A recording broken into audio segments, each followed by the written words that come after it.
Okay, we're going to demonstrate the pre-shaping on 2 batards of dough. This dough right here has been fermenting for about close to 4 hours at 85 degrees in our oven at proofing mode.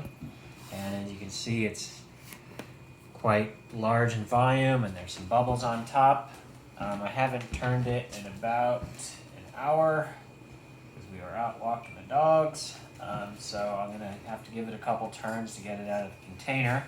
So I wet my hands, get under the dough, give it a good stretch, wet my hands again, and then do it from the other side. You can see it's already pulled together quite well. And then on this last one, I'll be able to give it a good stretch and then just bring it on to an unfloured counter. Okay. You can see the dough is very alive and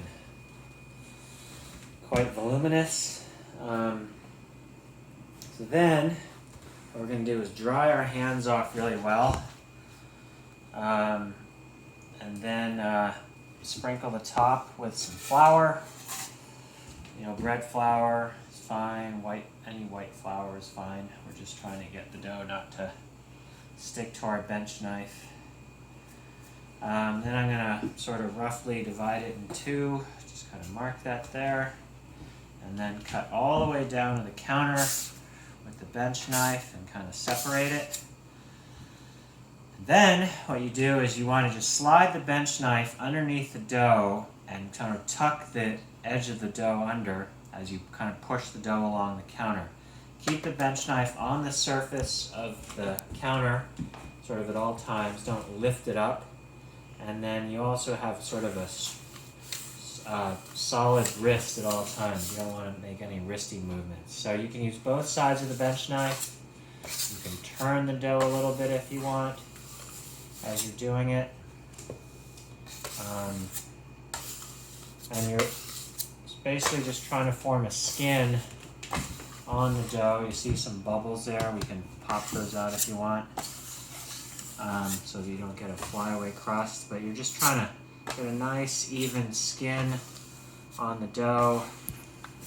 Just try as few sort of gentle touches as possible. So that one's kind of good. We're going to let that rest for a sec. Then get this one going. Just sort of slide the bench knife under the dough, and as you do that, it'll tighten up. Okay? And then as you do it, you can kind of also turn it as you're doing it. That will help to increase the friction on the counter and kind of tighten up the dough. Okay, and then turning it also allows you to kind of move the dough on the counter so that they can fit under a single towel. If it starts to stick to the bench knife too much, you can just flour it a little bit, but you don't want too much flour on it because you do want some of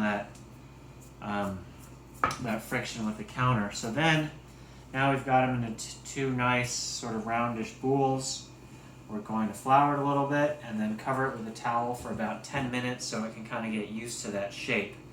And then it will be a lot more amenable to taking the actual shape of the batard that we're going to do next.